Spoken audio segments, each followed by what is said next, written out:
নমস্কার বন্ধুরা, আমি জ্যোতিষ রঞ্জিত।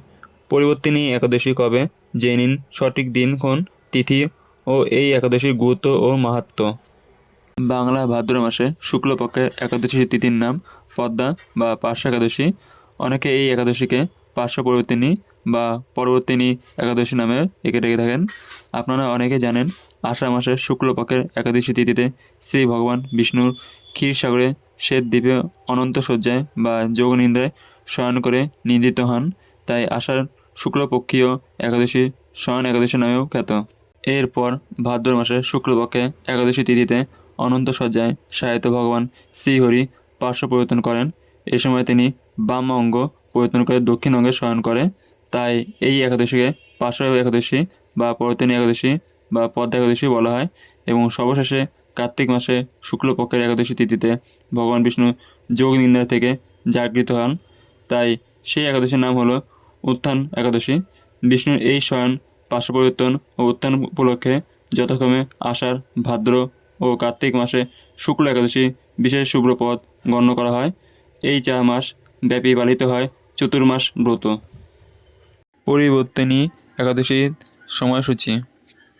ভাদ্রপদ মাসে শুক্লপক্ষের একাদশী তিথি শুরু হবে 13 সেপ্টেম্বর শুক্রবার রাত 10:30 থেকে।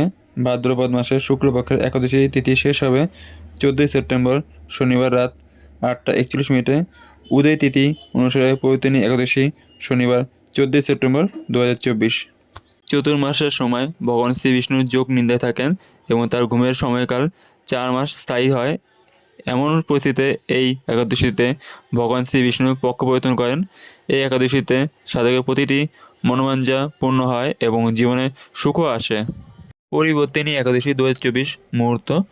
পঞ্চাঙ্গ অনুসারে ভাদ্রপদ মাসের শুক্লপক্ষের একাদশী 14 সেপ্টেম্বর 2024 তারিখ রাত 8:41 পর্যন্ত চলবে। একাদশীর দিন শ্রীহরি বিষ্ণু পুজোর সময় হবে সকাল 7:38 থেকে সকাল 9:11 পর্যন্ত। এরপর শুরু হবে রাহুকাল। পরিবর্তিনী একাদশী উপবাসের সময় 15 সেপ্টেম্বর রবিবার সকাল 6:06 থেকে সকাল 8:38 মধ্যে। পরিবর্তিনী একাদশী উপবাসের পদ্ধতি। পরিবর্তিনী একাদশীর দিন ব্রহ্ম মুহূর্ত ঘুম থেকে উঠুন, নিত্য কাজ করে স্নান করুন, এরপর ব্রত রাখার অঙ্গীকার করুন। ভগবান বিষ্ণু পুজো শুরু করুন। প্রথমে তাকে জল নিবেদন করুন। ভগবান বিষ্ণুর উদ্দেশ্যে হলুদ চন্দন নিবেদন করুন।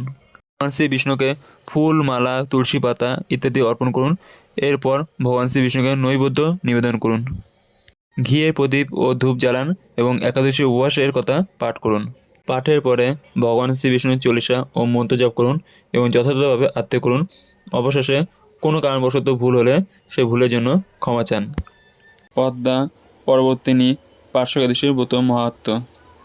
ব্রহ্ম বৈবর্ত পুরাণে ভাদ্র মাসের শুক্লপক্ষে পদ্মা পরবর্তিনী পার্শ্ব একাদশী মাহাত্ম্য যুধিষ্ঠির শ্রীকৃষ্ণ সংবাদে বর্ণনা করা হয়েছে। পাণ্ডব শ্রেষ্ঠ মহারাজ যুধিষ্ঠির ভগবান শ্রীকৃষ্ণকে জিজ্ঞেস করেন, হে মাধব, ভাদ্র মাসের শুক্লপক্ষে একাদশীর নাম কি? এই ব্রত পালনের বিধি কী এবং ব্রত পালনে বা কী পুণ্যলাভ হয়? অনুগ্রহ করে আমাকে সবিস্তারে বর্ণনা করে কৃতার্থ করবেন। উত্তরে ভগবান শ্রীকৃষ্ণ বলেন, হে ধর্মরাজ যুধিষ্ঠির, মহাপুণ্য প্রদা, মুক্তিদায়িনী এবং সমস্ত পাপ হারিণী এই একাদশী বাজপেয় যজ্ঞ থেকেও বেশি ফলদান করে।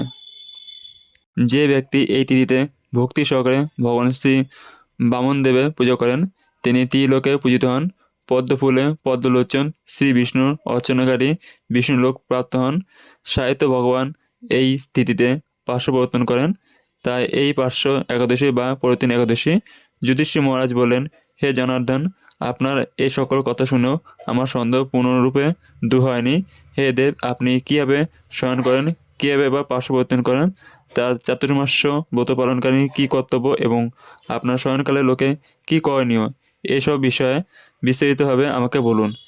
আর কেনই বা দৈত্যরাজ বলিকে বেঁধে রাখা হয়েছিল, তা বর্ণনা করে আমার সকল সন্দেহ দূর করুন। শ্রীকৃষ্ণ বলেন, হে রাজন, দৈত্যকুলে আবির্ভূত প্রহ্লাদ মহারাজের পুত্র বলি আমার অতি প্রিয় ভক্ত ছিল। সে আমার সন্তুষ্টি বিধানের জন্য গো ব্রাহ্মণ পূজা ও যোগাদি ব্রত সম্পাদন করত, কিন্তু ইন্দ্রের প্রতি বিদ্বেষবশত সকল দেবলোককে সে জয় করে নেয়। তখন দেবতাগণ ইন্দ্র আমার শরণাপন্ন হয়েছিল। তাদের প্রার্থনা আমি ব্রাহ্মণ বালক ভেসে বামন রূপে বলি মহারাজের যোগস্থলে উপস্থিত হলাম।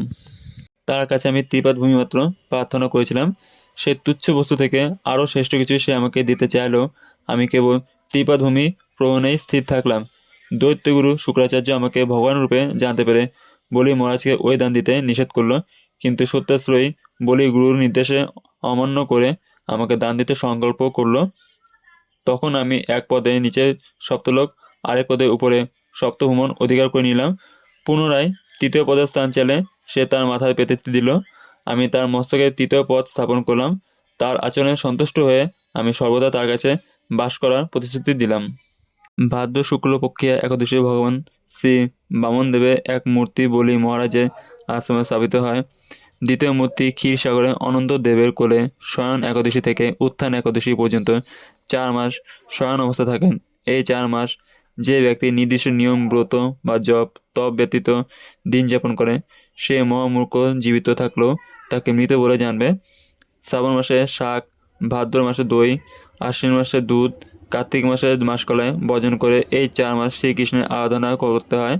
প্রতি একাদশী ব্রত যথাযথ পালন করতে হয়। সাহিত্য ভগবান পার্শ্ব পরিবর্তন করেন বলে এই একাদশী মহাপূর্ণ ও সকল অভিষ্ট প্রদাতা। এই পদ্মা বা পার্শ্ব একাদশী ব্রত পালনের 1 সহস্র অশ্বমেধ যজ্ঞের ফল পাওয়া যায়। সম্পূর্ণ ভিডিও দেখার জন্য আপনাদের অসংখ্য ধন্যবাদ। ভিডিওটি ভালো লাগলে লাইক, শেয়ার আর আপনাদের কোনো মন্তব্য থাকলে কমেন্টে জানাবেন এবং চ্যানেলটিকে সাবস্ক্রাইব করে বেল আইকন অন করে পাশে থাকবেন। আজকে আমার ভিডিও এখানে শেষ, দেখা হবে পরের ভিডিওতে।